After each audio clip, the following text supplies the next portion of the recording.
Hello, third grade. I just got back from a hike with my family. And as I was hiking down the mountain, I was thinking, I should read a little bit of Harry Potter to you every day. You can join in on the book. We'll pick up right where we left off in class. I thought it would just give us a chance to kind of talk to each other. I really miss you guys. So you can either comment on the book or you can just write in comments about things that you're doing throughout the day. I would love to hear from you. So I'm going to pick up. We are on chapter 9. It's called The Midnight Duel. I'll read a little bit to you. Harry had never believed he would meet a boy he hated more than deadly. But still, that was before he met Draco Malfoy. Still, first-year Gryffindors only had potions with the Slytherins, so they didn't have to put up with Malfoy much. Or at least they didn't until they spotted a notice pinned up in the Gryffindor common room, which made them all groan. Flying lessons would be starting on Thursday, and Gryffindor and Slytherin would be learning together. Typical, said Harry darkly. Just what I always wanted, to make a fool of myself on a broomstick in front of Malfoy. He had been looking forward to learning to fly more than anything else. You don't know you'll make a fool of yourself, said Ron reasonably. Anyway, I know Malfoy's always going on about how good he is at Quidditch. But I bet that's all talk. Malfoy certainly did talk about flying a lot. He complained loudly about first years never getting in the house Quidditch teams and told long, boastful stories, which always seemed to end with him narrowly escaping muggles and helicopters. He wasn't the only one, though. The way Seamus Finnegan told it, he spent most of his childhood zooming around the countryside on his broomstick. Even Ron would tell anyone who listened about the time he'd almost hit a hang glider on Charlie's old broom. Everyone from wizarding families talked about Quidditch constantly. Ron already had a big argument with Dean Thomas, who shared their dormitory, about football. Ron couldn't see what was exciting about a game with only one ball where no one was allowed to fly. Harry had caught Ron prodding Dean's poster of West Ham football team, trying to make the players move. Neville had never been on a broomstick in his life because his grandmother had never let him near one. Privately, Harry felt she'd had good reason because Neville managed to have an extraordinary number of accidents, even with both feet on the ground. Hermione Granger was almost as nervous about flying as Neville was. This was something you couldn't learn by heart out of a book. Not that she hadn't tried. At breakfast on Thursday, she bored them all with stupid flying tips she got out of a library book called Quidditch Through the Ages. Neville was hanging on to her every word, desperate for anything that might help him hang on to his broomstick later.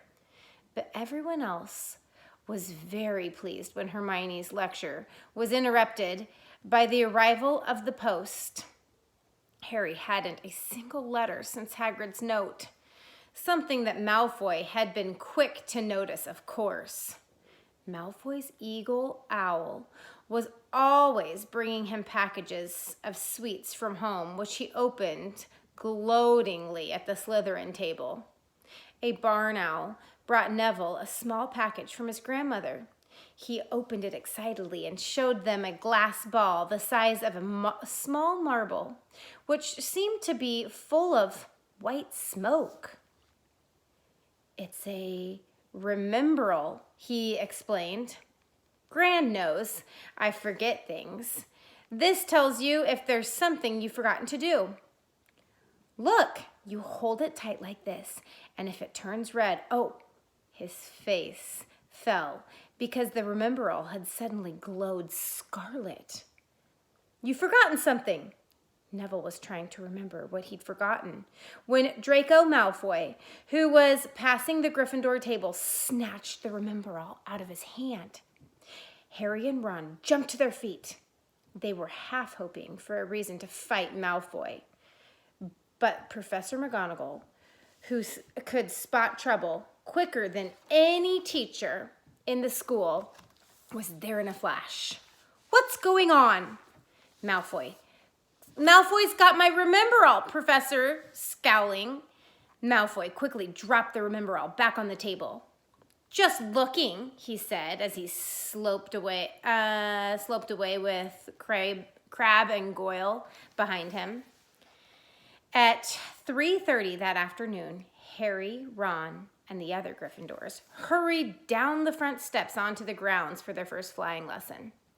It was a clear, breezy day, and the grass rippled under their feet as they marched down the sloping lawns toward a smooth lawn on the opposite side of the foregrounds, to the Forbidden Forest, whose trees were swaying darkly in the distance. Did you hear all those descriptive words? It really set the picture for me.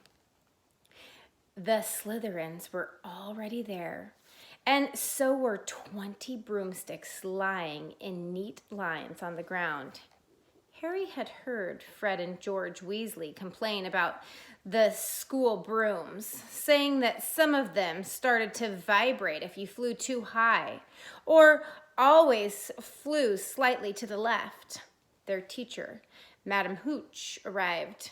She had short gray hair and yellow eyes like a hawk. Well, what are you waiting for? She barked. Everyone stand by a broomstick. Come on, hurry up. Harry glanced down at his broom. It was old, and some of the twigs stuck out at odd angles. Here's the picture so far.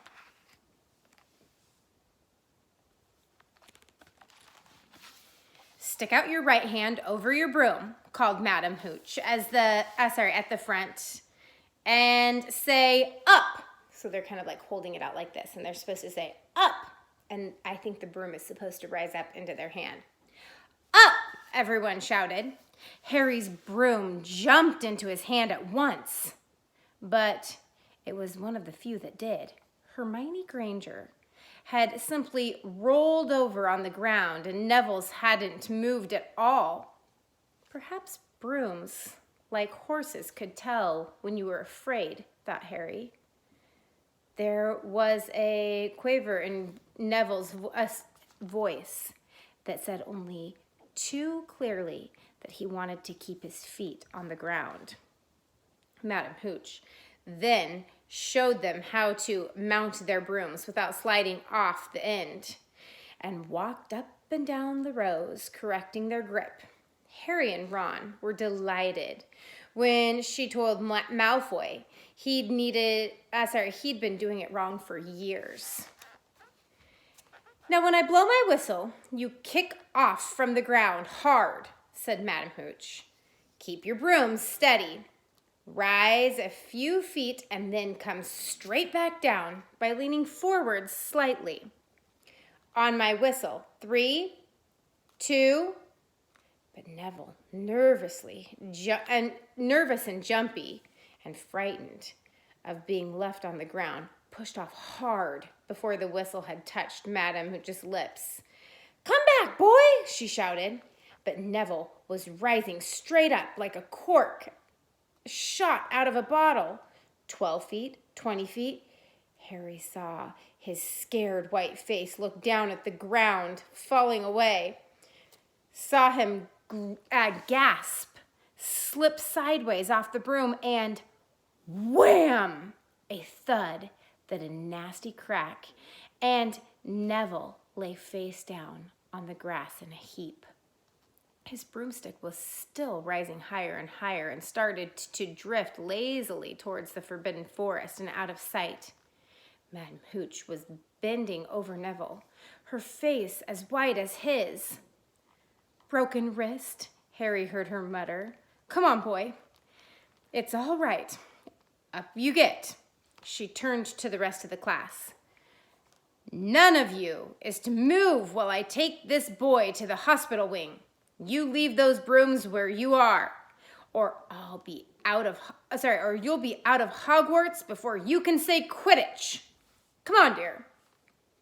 Neville, his face tear-streaked, clutching his wrist, he's clutching it like this, hobbled off with Madam Hooch, who had her arm around him.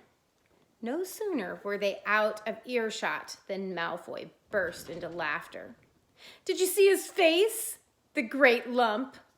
The other Slytherin joined in. Shut up, Malfoy, snapped Parvati Paddle. Oh, stick up for Longbottom, said Pansy Parkinson, a hard-faced Slytherin girl.